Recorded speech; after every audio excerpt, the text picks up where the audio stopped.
자, 그럼 오늘 말씀을 보겠습니다. 오늘 주신 말씀은 시편입니다. 계속해서 우리가 베드로전서를 살펴보는데 오늘은 설 연휴 주일 맞이해서 시편 말씀을 함께 여러분과 나누길 원합니다. 시편 5편 4절로 8절까지 있는 말씀입니다. 구약성경 806페이지에 있는 시편 5편 4절로 8절까지 있는 말씀입니다. 우리 함께 교독합니다. 주는 죄악을 기뻐하시는 신이 아니시니 악이 주와 함께 머물지 못하며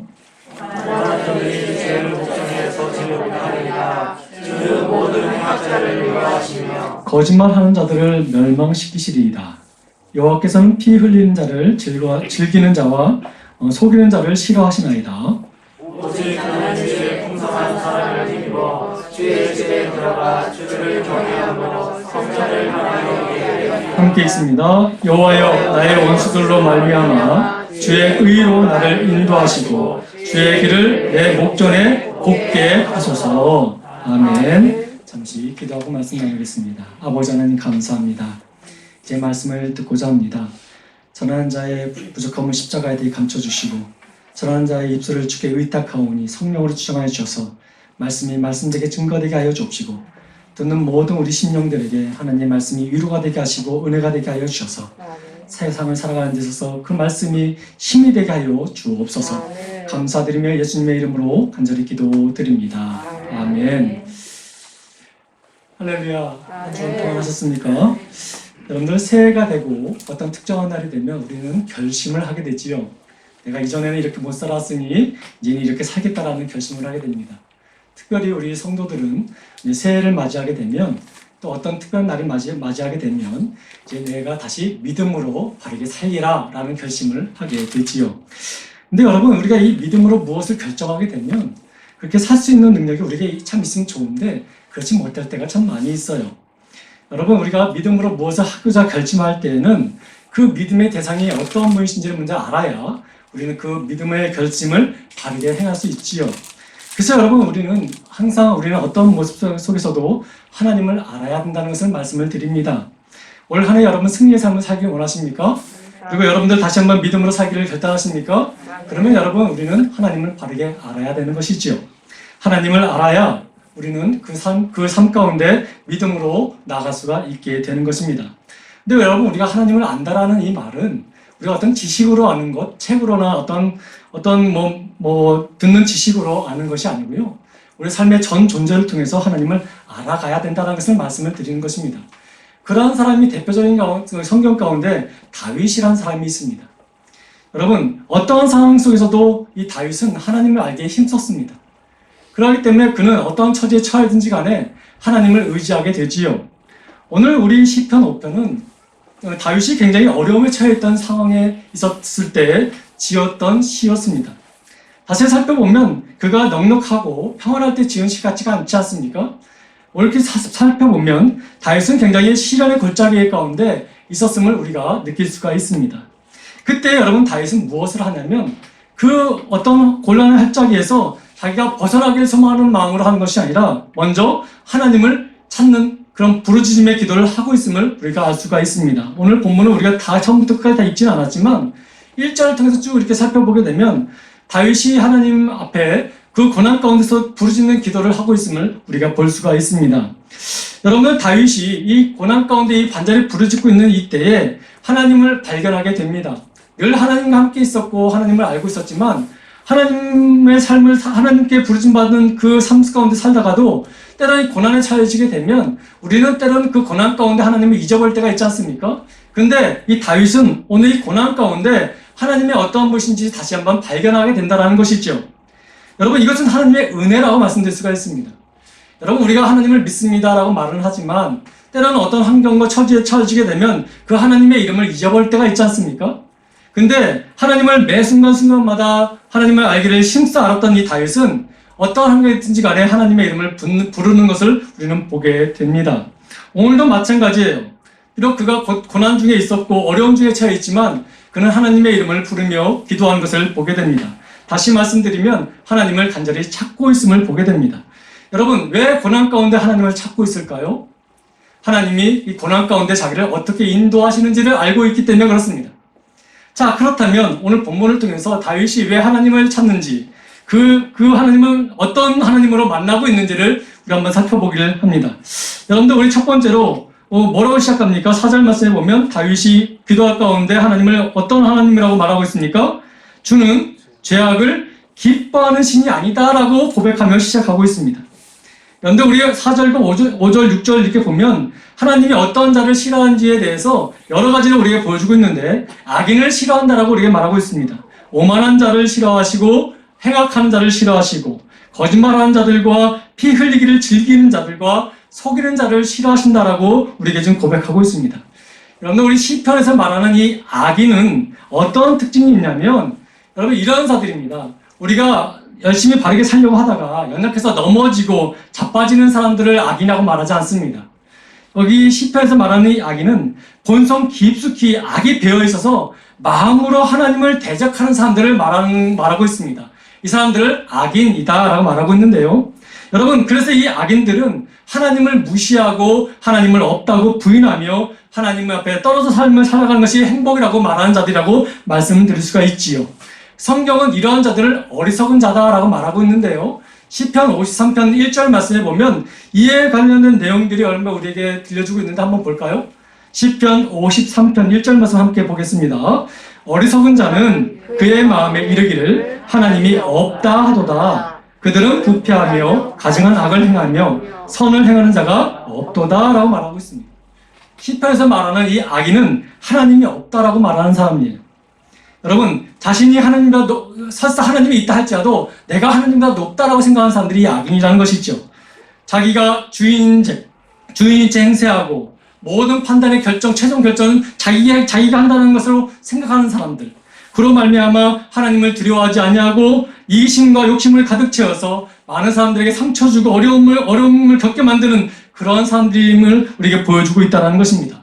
이러한 사람들이 이 땅에 많이 살고 있는데 우리 사랑하는 신자들이 이러한 사람들과 함께 살고 있음을 우리는 알 수가 있습니다. 그렇기 때문에 여러분, 우리가 하나님의 신자들이 이 땅을 살아가면서 악인들이 강성해진 것을 보면서 왜 저들은 저렇게 강성해지고 하나님을 믿는 선한 사람들은 왜 이렇게 고통을 겪는가라는 이런 질문을 많이 할 때가 참 많이 있지 않습니까? 근데 여러분, 우리가 여기서 자세히 우리가 여기서 살펴볼 것은 무엇이냐면 이 악인들의 승리하는 것 같이 보입니다. 그러나 그 승리는 잠깐이라는 것이에요. 영원하지 않다는 것입니다. 심지어는 그들이 강성해지고 또 그들로 인해서 나라가 흔들리는 경험도 분명히 우리가 경험할 때도 있습니다. 그러나 그 악인들의 승리는 잠깐이라는 것을 다윗은 알게 되었다는 것입니다. 영원할 수 없음을 알게 되었습니다. 왜냐하면 하나님이 그 악인을 미워하시기 때문이다라고 말하고 있죠. 지금 여러분, 다윗은 하나님 은혜 가운데 살다가 그 아들 압살롬과 다윗을 따랐던 그 동료들이 배신해서 자기를 왕의 자리에서 밀어내고자 하는 그런 모습 속에서 그가 어쩔 수 없이 도망치는 가운데 쓴 시가 바로 시편 5편입니다. 그렇기 때문에 다윗은 이것은 하나님의 뜻이 아니다.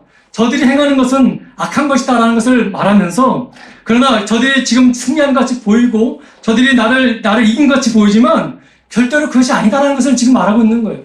내가 하나님을 알고 하나님이 나를 아시기에 그들이 지금 이기는 것 같이 보이지만 하나님은 저들을 미워하시기에 반드시 심판하신다라는 것을 우리에게 지금 말하고 있는 것입니다. 그렇기 때문에 여러분, 이 하나님 앞에 간구하고 하나님을 찾으니까 어려움 속에서 다른 것을 찾는 것이 아니라 하나님께 부르짖으니까 그 마음에 하나님을 발견하게 되고 그 마음속에 그 하나님의 어떤 분인 것을 알게 되면서 위로를 받기 시작했다는 것을 우리에게 지금 보여주고 있다는 것입니다. 여러분, 악인들은 반드시 심판을 받습니다. 이것이 다윗이 지금 고난 가운데 하나님을 바라보면서 깨닫는 첫 번째 진리였습니다. 아, 하나님은 참 그런 분이시지. 하나님은 악인을 미워하시는 분이시지. 그러니까 그 마음속에 어떤 마음이 들었겠습니까? 두려운 마음이 아니라 하나님을 발견하니까 그 하나님이 나의 위로자가 되신다는 것을 이제 발견하기 시작하는 것입니다. 그래서 여러분, 이 시인에게 요구되는 것은 악에서부터 어떻게 해서 벗어나야지 그런 마음이 아니라, 내가 이러할 때일수록 더더욱 하나님께 가까이 가야지라는 마음으로 지금 다윗은 우리에게 지금 보여주고 있다는 것입니다. 사랑하는 성도 여러분, 두려움이 있습니다. 억울함도 있고 어려움도 있을 것입니다. 그때 여러분, 우리가 무엇으로 위로받을 수 있을까요? 나를 도와준 어떤 힘을 의지할 수 있을까요? 어떤 것이 나를 위로할 수 있을까요? 오늘 본문을 말씀 보니까 다윗은 오직 하나님만이 나의 위로자가 되심을 알기에 그분을 찾는 것을 보게 됩니다. 사랑하는 성도 여러분, 이 진리의 말씀을 통해서 우리도 깨닫는 은혜가 있기를 소망합니다. 우리 삶 가운데 예기치 못한 어려운 일이 있을 것입니다. 믿었던 사람들에게 배신도 당할 수도 있고 또 여러 가지 어려움 가운데 처할 수도 있을 것입니다. 근데 여러분, 그럴 때 그런 환경만 바라보지 마시고 우리는 하나님을 더 힘써 알고 하나님 나를 어떻게 인도하신지를 알게 된다면 우리는 그분 앞에 나아가면 은혜 가운데 위로받을 수 있음을 저는 분명히 말씀을 드립니다. 여러분, 우리의 보호자가 되신 하나님을 여러분들 믿으시기 바랍니다. 어려울수록 하나님의 이름을 찾기를 소망합니다. 어려울수록 사람에게 가까이 가는 것이 아니라 하나님께 가까이 가는 그런 은혜가 있기를 소망합니다. 또한 여러분, 다윗은 이 어려운 상황 속에서 내가 비록 악인들에게 쫓기고는 있지만 그러나 그 쫓기는 것이 사람들에게 미움을 받고 하나님께 미움을 받아서 된 것이 아니라 그러한 가운데서도 하나님은 나를 사랑하신다는 것을 느끼기 시작했습니다. 그래서 여러분 7절 말씀에 뭐라고 말합니까? 오직 나는 주의 뭐예요? 풍성한 사랑을 힘입었다라고 말하고 있습니다. 여러분, 지금 쫓기고 있는 인생의 어두운 터널을 여러분 경험하면서 풍성한 사랑을 느끼고 있다라고 말할 수 있는 사람이 얼마나 되겠습니까? 이 풍성한 사랑을 그래도 그런 가운데 느꼈다는 것은 무슨 말입니까?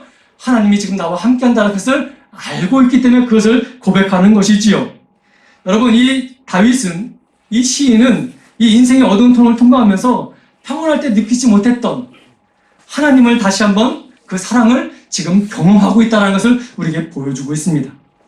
이 사랑이 칠흑 같은 여러분 어두운 인생의 터널을 헤쳐나갈 힘과 위로가 되기에 다윗은 쫓기는 상황 속에서도 나는 지금 하나님의 풍성한 사랑을 힘입고 있다라고 고백하고 있는 거예요. 그래서 여러분, 이 베드로의 고백은 요지는 이것입니다. 악인은 하나님이 미워하시고 미움을 받을 것입니다. 그렇지만 저는 주님의 풍성한 사랑을 힘입고 나아갑니다라고 고백하고 있는 것이지요. 여기서 말하는 사랑은 일반적인 개인과의 그 사랑이 아니라 조건 없이 베푸시는 하나님의 아가페 사랑을 말하는 것입니다. 하나님 사랑의 그 풍성한 성품을 이 다윗은 계속해서 경험해 왔기 때문에 지금 내가 비록 처음에 있는 자리가 곤란함과 아픔의 자리에 있다 할지라도 하나님의 그 사랑 끊임없이 나를 보호하기 때문에 나는 담대히 나아갑니다라고 고백하고 있는 것이지요. 사랑하는 성도 여러분, 어려움 속에서도 하나님의 그 사랑은 끊임없이 우리를 향하고 있음을 여러분들 믿으시기 바랍니다. 그 사랑의 대표적인 우리 표식이 무엇입니까? 십자가의 사랑이 아니겠습니까? 예수 그리스도께서 이 땅에 오셔서 고난의 깊이를 너무 깊게 당하시지 않으셨습니까? 근데 그 고난의 깊이가 따지고 보면 하나님이 우리에게 가신 사랑의 깊이라는 것을 우리는 알 수 있다는 것이죠. 사랑하는 성도 여러분, 우리가 어떻게 하나님의 자녀가 되었습니까? 하나님의 그 고통의 그 깊이로 인해서 우리가 사랑의 그 하나님의 자녀가 되지 않았습니까? 그러니까 여러분, 우리가 비록 어떤 환경에 있든지 간에 하나님의 사랑은 끊어지지 않는다는 것을 우리가 알 수 있습니다. 다윗은 그것을 깨달았던 거예요. 내가 비록 왕의 자리에서 비록 사랑하는 아들을 통해서 또 동역자들을 통해서 내가 배신을 당해서 지금 쫓겨나고 있지만 그래도 하나님의 사랑은 나에게 끊임없이 나에게 오고 있다는 것을 알기에 이 고난 가운데 불평과 원망이 아니라 오히려 나는 지금 이 순간 하나님의 큰 풍성한 사랑을 받고 있습니다라고 고백할 수 있었다는 것입니다. 그 마음이 얼마나 다윗에게 위로가 되겠습니까? 여러분, 우리가 지금 이 순간에도 하나님의 그 무한하신 사랑은 우리에게 임하고 있습니다. 비록 우리의 심령에 고난이 있고 두려움이 있고 염려가 있고 아픔이 있다 할지라도 여러분, 그러한 가운데서도 우리가 계속 하나님을 찾고 하나님께 나아가고 하나님을 알고 힘쓴다면 그리스도의 사랑이, 지금 하나님의 그 풍성한 사랑이 나에게 있음을 깨닫게 됨으로 말미암아 이제 구원의 기쁨이 나를 지배하게 된다는 거예요. 어떤 환경이 어려움 속에 있다 할지라도 그 하나님의 그 사랑이 그보다 더 크시기에, 더 크시기에 나는 위로받을 수 있다는 것을 지금 다윗은 고난 가운데 지금 고백하고 있음을 보게 됩니다. 이 사랑이 지금도 우리에게 흐르고 있고 우리에게 향하고 있음을 우리에게 전하고 있는 거예요. 그래서 여러분, 요한일서 3장 1절은 우리에게 이렇게 말합니다. 한번 볼까요? 요한일서 3장 1절 말씀입니다. 함께 읽겠습니다. 보라, 아버지께서 어떠한 사랑을 우리에게 베푸사 아버지 하나님의 자녀가 일컬음을 받게 하셨는가. 우리가 그러하도다. 그러므로 세상이 우리를 알지 못함은 그를 알지 못함이라. 우리는 하나님을 알지 않습니까? 그러니까 우리가 매 순간마다 하나님이 나에게 어떠한 사랑을 주셨는지를 우리는 알고 있는 거예요. 그리고 또 지금 이 순간에 우리도 그런 사랑을 받고 있다는 것입니다. 근데 세상 사람들은 우리가 그런 사람을 가지고 있다는 것을 모른다는 거예요. 그 모르는 이유가 무엇입니까? 그 사람을 주시는 하나님을 알지 못하기 때문이라고 말하고 있는 거예요. 사랑하는 성도 여러분, 다윗은 그 사랑을 알고 있었어요. 그렇기 때문에 고난 가운데서 하나님 나를 살리신다라는 그 사랑이 끊임없이 나와 함께 한다는 것을 알기에 그는 지금 이 순간 이 고난 속에서 하나님을 찾고 있는 거죠. 그러다 보니까 여러분, 평상시에 알았던 하나님이시면 이 고난 가운데 만나주신 하나님, 위대하신 하나님을 또 다른 하나님을 만나게 되는 거예요. 그러니까 여러분, 다윗은 이렇게 고백하는 것이죠. 풍성한 사랑으로 나를 인도하신 하나님이시죠. 저는 이 인생이 굉장히 어렵다고 생각이 듭니다. 오늘날 많은 사람들이 고난 가운데 있다고 말합니다. 여러분, 이럴 때 우리가 승리할 수 있고 위로받을 수 있는 유일한 길은 하나님께 가까이 가는 거예요. 하나님을 알아야 되는 거예요. 그래야 여러분, 우리 삶 가운데 하나님 역사하신 것을 우리가 누릴 수 있게 되는 것이지요. 하나님은 절대로 우리를 악으로 인도하시는 분이 아니세요. 비록 우리의 현실 속에 때로는 나의 잘못된 판단 속에 우리가 잘못된 길을 가다가 낙심하고 절망하고 곤란한 일을 당한다 할지라도 오히려 그것을 통해서 하나님은 우리를 더 선한 길로 인도하시는 분이 바로 우리 하나님이십니다. 때로는 우리가 잘못된 길 가운데 잘못된 악인을 만난다 할지라도 그 악인을 통해서라도 하나님은 우리를 선한 곳에 인도하시는 분이 우리 하나님이십니다. 그러니까 여러분, 환경에 누구 때문에 무엇 때문에라고 연망할 것이 아니라 오히려 그때 우리 선하시고 인자하심이 영원하신 하나님을 바라보면서 그 하나님 앞에 우리의 모든 것을 의탁하는 저와 여러분들에게 소망합니다. 그러면 여러분, 하나님의 의와 평강이 우리를 인도하실 것입니다. 뿐만 아니라 여러분, 하나님은 우리가 그런 고통 속에 혹 있다 할지라도 하나님은 우리를 방관하신 분이 아니에요. 비록 우리의 잘못과 허물로 인해 고통 속에 우리가 있다 할지라도 하나님은 그 고통 가운데도 함께 하시는 분이십니다. 그렇기 때문에 여러분, 우리가 시련을 당하고 인생의 가장 어려운 마음을 지날 때에도 항상 하나님은 우리와 함께 하셨습니다. 내가 너와 함께 하리라 하는 말씀이 우리 삶 가운데 날마다 우리에게 퍼져나가고 있음을 여러분들 기억하시기 바랍니다. 시시때때로 우리를 붙드시는 분이 바로 하나님이세요. 하나님은 당신의 이름으로 우리를 인도하시는 하나님이십니다. 하나님은 이 땅에 오실 때 어떤 이름을 갖고 오셨습니까? 임마누엘의 이름을 갖고 오시지 않으셨습니까? 그 이름의 뜻이 무엇입니까? 하나님이 우리와 함께 하신다는 거 아니겠습니까? 하나님이 함께 하신다는 그 이름의 뜻은 단지 우리가 어떤 평안한 상태, 좋은 상태에 있을 때만 하나님이 함께 하신 것이 아니라 곤란함과 어려움에 처해 있을 때도 하나님은 우리와 함께 하신다는 그 이름 안에 뜻이 함께 포함되어 있다는 것이죠. 그러니까 여러분, 우리가 지금 잘 될 때만 하나님이 나와 함께 하신 것이 아니라 지금 고통에 있다 할지라도 남들이 알지 못하는 눈물을 내가 흘리고 있는 그 순간에도 하나님은 나와 함께 하신다는 것을 우리에게 보여주고 말씀하고 계시다는 것이죠. 다윗은 지금 그것을 우리에게 지금 보여주고 있습니다. 내가 지금 믿었던 사람들에게 배신을 당하고 심지어 아들에게 배신을 당하고 있는 상황에서 내 꼴이 많이 아니지만 그러나 하나님이 지금 나를 붙들어 주시고 하나님이 지금 나에게 그 사랑을 베풀어 주시니 나는 주님 앞에 갑니다라고 고백하고 있다는 것입니다. 그렇기 때문에 여러분, 우리는 고난과 어려움과 역경 속에서 더더욱 우리는 하나님 보좌를 찾는 은혜가 있어야 됩니다. 더더욱 하나님께 가까이 가는 그런 지혜와 결단이 있어야 되는 것이지요. 다윗은 그것을 깨달은 거예요. 도망치는 가운데서도 이 사실을 깨달았기에 하나님 앞에 나아간다는 것을 우리에게 보여주고 있다는 것입니다. 성경은 말합니다. 여러분, 히브리서 4장 15절 16절 보면 참 의미 있는 말씀을 우리에게 증거하고 있는데 우리 히브리서 한번 잠깐 볼까요? 함께 읽어보겠습니다. 함께 있습니다. 우리에게 있는 대제사장은 우리의 연약함을 동정하지 못하실 리가 아니요 모든 일에 우리와 똑같이 시험을 받으신 이로되 죄는 없으시니라. 그러므로 우리는 긍휼하심을 받고 때를 따라 돕는 은혜를 얻기 위하여 은혜의 보좌 앞에 담대히 나아갈 것이라. 아멘. 여러분, 하나님은 멀리 계신 분이 아니에요. 우리의 경배만 받으신 분이 아니라 우리를 동정하시고 항상 우리와 같이 시험을 받고 계시다는 거예요. 여러분, 근데 그분은 죄가 있대요, 없대요? 우리는 죄로 인해서 그 대가를 받는 것일 수도 있지만 하나님은 죄 없이 그것을 동일하게 같이 받고 계신대요. 그 이유가 무엇입니까? 우리와 함께 하시기 위해서요. 그러니까 이것을 깨달으니까 어떻게 한다는 거예요? 나는 날마다 보좌로 나갈 수밖에 없다는 것을 지금 시인은 고백하고 있고 히브리서 기자는 고백하고 있는 거예요. 그러니까 여기서 우리가 진리를 깨닫는 말씀 가운데 우리가 깨달을 것이 무엇입니까? 여러분, 어려울수록 고난 가운데 그 이유가 나일 수도 있고 다른 사람일 수도 있고 어떤 상황일 수도 있지만 어떤 환경이든지 간에 변함없는 그 사랑을 주시는 우리 하나님, 통솔하신 그 하나님 앞에 우리는 나아가야 된다는 거예요. 그러면 어떤 은혜가 있다는 거예요? 회복과 치유와 은혜가 있다는 것을 우리에게 말씀하고 있다는 것입니다. 시련 속에서도 하나님의 사랑은 끊임없이 우리에게 향하고 있음을 말씀하고 있는 것이죠.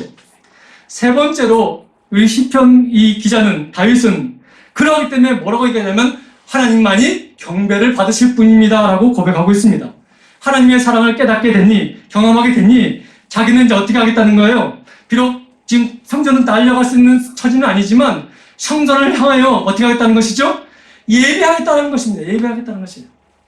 여러분, 성전을 향한다는 것은 뭐냐면 당시에는 성전에 주님이 계시다는 것을 그 이스라엘 백성들은 기억하고 그렇게 생각하고 있었던 거예요. 그래서 여러분, 우리가 이슬람 사람들 보면 메카를 향하여 기도한다고 하지 않습니까? 그런 의미와 비슷한 것이죠. 여기서 성전을 향하여 예배한다는 말은 뭐냐면 하나님을 향하여 예배한다는 말과 동일한 의미입니다. 하나님의 사랑을 경험하고 깨닫고 그렇게 지내다 보니까 그 받은 사랑을 반응하는 모양이 어떻게 나타난다는 거예요? 경외하는 마음으로 바뀌게 나온다는 것을 말하고 있습니다. 시편을 통해서 시인은 온 땅과 온 하늘 위에 높으신 하나님을 알게 되었습니다. 늘 하나님을 알았지만 또 다른 환경 속에서의 나에게 다가오신 하나님을 깨닫게 된 거예요. 그래서 우리의 모든 것을 영광을 받을 존재는 오직 하나님뿐인 거라는 것을 다시 한번 고백하는 것이죠. 그래서 그 사랑을 깨달으니까 그 경배의 대상이 하나님이심을 깨닫게 되고 그 하나님을 어떻게 하겠다는 거예요? 유일한 하나님만을 우리가 경배하겠다는 마음으로 그가 나아가겠다고 그 시인은 지금 결단하고 있는 것입니다. 사실 여러분, 우리가 고난을 당하면 그 고난이 너무 크기 때문에 예배할 수 없다라고 말하는 사람들이 대부분이에요. 고난이 크고 힘든 상황이 있기 때문에 이 일들이 잠잠해지기 전까지는 나는 기도할 수 없다라고 말하는 사람들이 많습니다. 그때 말씀에 집중한다는 것은 너무 어렵습니다라는 사람들이 많이 있어요. 근데 여러분, 오늘 시인을 보십시오. 그는 우리와 성정이 같은 사람이었습니다. 그는 고통의 날이 다 이르니까 오히려 하나님을 더 찾겠다라고 우리에게 고백하고 있어요. 무슨 차이일까요? 그 시인의 결단과 우리의 결단과 왜 이런 차이가 날까요? 그것은 바로 하나님의 은혜를 깨닫느냐 못 깨닫느냐의 차이라는 것입니다. 여러분, 그렇기 때문에 우리는 다시 하나님 앞에 우리의 삶을 다 내려놓고 하나님을 알게 힘써야 되는 거예요. 그래서 하나님을 만나야 되는 거예요. 그 만남으로 말미암아 하나님이 나 이런 상황 속에서 나를 인도하셨구나, 하나님의 은혜가 끊임없이 나와 함께 하셨구나 라면서 깨닫게 되는 것이죠. 그러니까 여러분, 환경과 처지 상관없이 우리는 경배할 수 있는 거예요. 다윗은 그런 삶을 살아왔어요. 그러니까 여러분, 고난이 오더라도 하나님께 영광을, 또 즐거운 일이 있어도 하나님을 찬양함을 우리에게 보여주고 있는 것이죠. 그럼 여러분들에게 한번 묻겠습니다. 여러분의 삶은 찬양과 경배로 가득해 있으십니까? 아니면 순간순간 그 찬양과 경배가 변화하여서 원망과 불평으로 바뀌어져 있었습니까? 오늘 여러분, 이 시편의 모습을 통해서 다시 한번 우리의 삶이 고난 가운데 있다 할지라도 하나님을 찾는 은혜가 있길 소망합니다. 또 즐거운 마음이 있으면 그 즐거운 마음이 찬양으로 더 깊어질 수 있도록 여러분, 하나님을 찾기를 소망합니다. 이 시편 기자는 이것을 알았던 거예요. 그래서 그는 그것을 은혜라고 말합니다.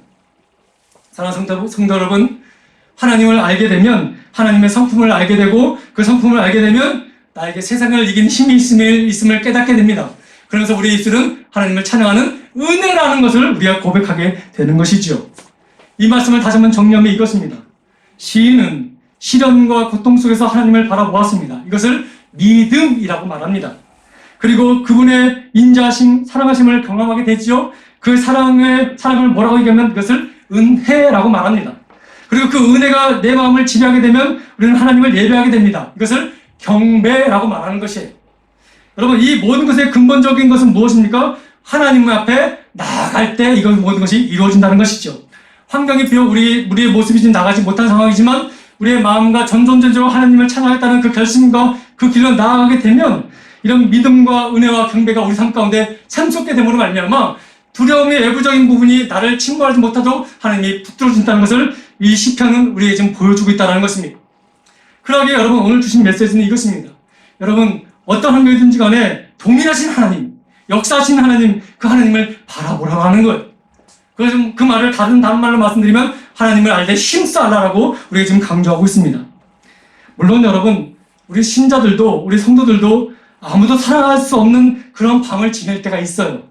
누구도 사랑하고 싶지 않는 삶을 살아갈 때도 있습니다. 고난과 시련이 겹칠 때도 있습니다. 세상사 모든 것을 다 포기하고 싶을 때가 있습니다. 그러나 여러분, 그럴 때 하나님의 이름을 기억하게 된다면 그런 세상조차도 하나님 주권 안에 흔들림이 진행되고 있음을 깨닫게 될 것이고, 그 깨달음 속에 우리는 다시 한번 하나님의 은혜로 다시 한번 회복의 은혜에 나아갈 수 있는 길을 찾게 될 것임을 오늘 우리에게 증거하고 있다는 것입니다.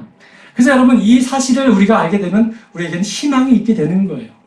길을 찾지 못하고 또 방황하게 되니까 희망 없이 살다가 자기의 인생을 마감하는 거 아니겠습니까?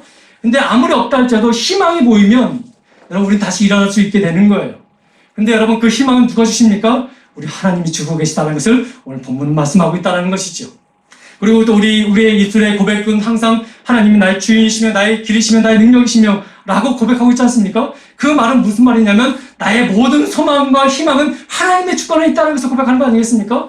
근데 그 하나님이 우리의 고백을 미치시는 분이 아니에요.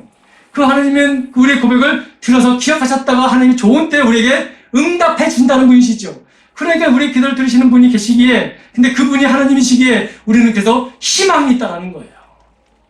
사랑하는 성도 여러분, 우리는 간절히 하나님을 찾으셔야 됩니다. 그래서 여러분, 다윗은 마지막 우리 오늘 본문 8절에 뭐라고 얘기합니까? 한번 읽겠습니다. 중대한 결심을 합니다.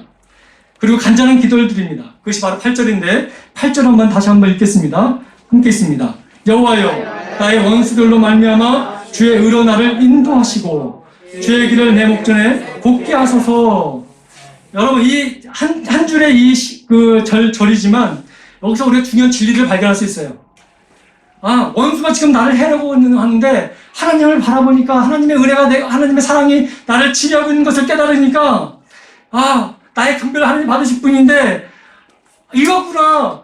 하나님은 나에게 경배받기 위해서 나를 하나님의 은혜 가운데 인도하시기 위해서 원수까지도 나를 사랑하고 나를 위하여 사용하고 계시는 분이시구나라는 것을 깨닫게 된 거예요. 예전에는 원수가 정말 큰 존재로 보였어요. 근데 원수가 아니라 하나님이 나를 더 하나님께 가까이 가기 위해서 이 원수까지도 나를 사랑하게 하신 분으로 말미암아 나에게 다가오게 나를 사용하신 말미암아 하나님의 이름을 부르게 하시는구나라는 것을 깨닫게 된 거예요.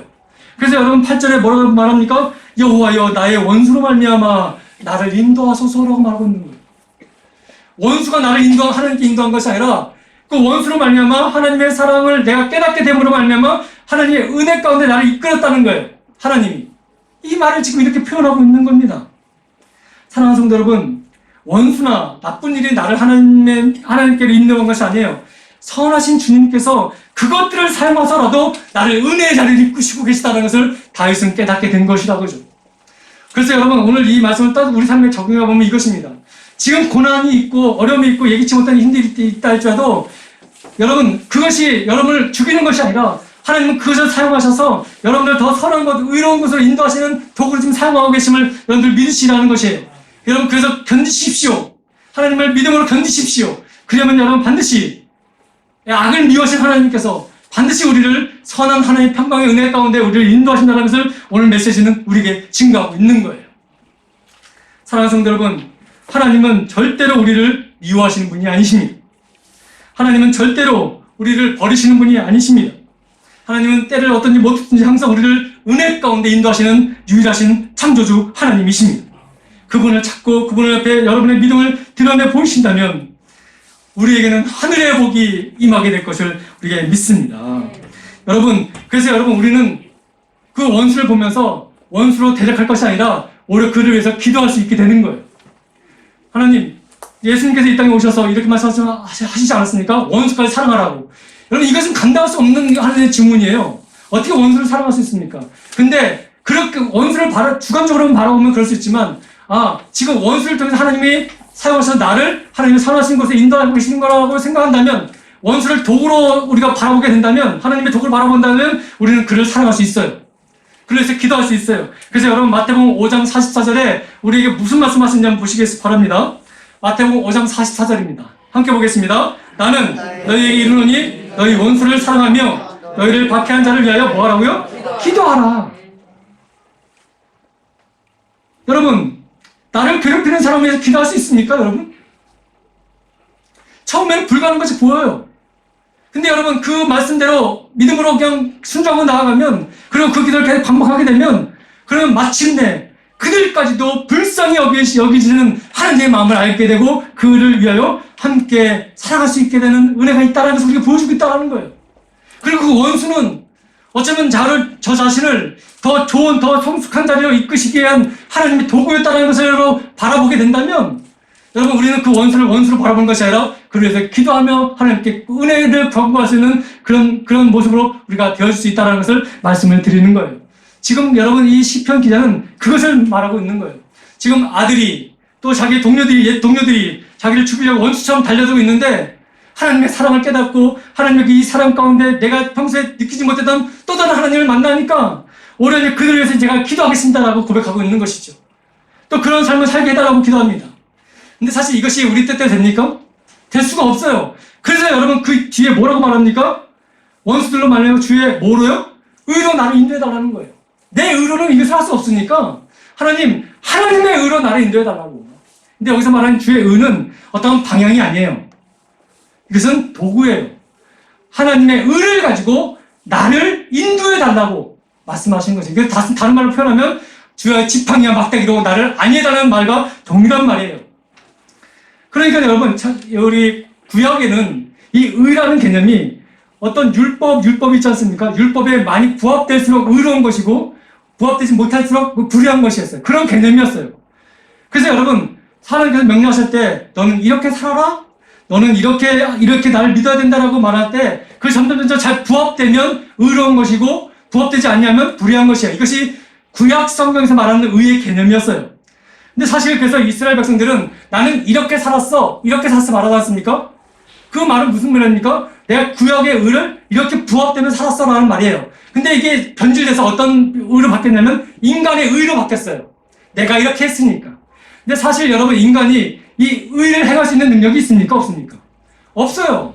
인간이 원수를 사랑할 수 있어요? 없어요? 없어요. 그러니까 내 의가 아니라 하나님께서 원수로 나를 인도하시는데 끝까지 인도해 주시고 내 의로 그를 판단하면서 그것을 바라는 것이 아니라 하나님의 의로 나를 인도해달라고 말하는 거예요. 여러분, 이 땅에는 어떤 사람도 인간이 스스로 의롭다고 처음 받을 수 있는 사람이 없어요. 근데 여러분, 인간은 스스로 자기가 의롭다고 말하는 사람들이 많이 있지 않습니까? 이것이 아니라는 거예요. 저는 내 의로 이 인생을 살지 않고 하나님의 의로 난 나아가기를 원합니다 라고 말하는 것이죠. 여러분, 이것이 이 고난 가운데 깨달았던 이 다윗의 모습이었어요. 여러분, 또한 이것이 우리가 하나님의 의로 내가 믿음으로 나간다면 나는 온전한 삶을 살 수 있습니다. 여러분, 이것이 로마서에서 말하는 이심칭의 개념이에요. 지금 다윗은 그것을 보고 있는 거예요. 그것을 말하는 거예요. 하나님, 내 의로는 한계가 있습니다. 내 의는 변질될 수 있습니다.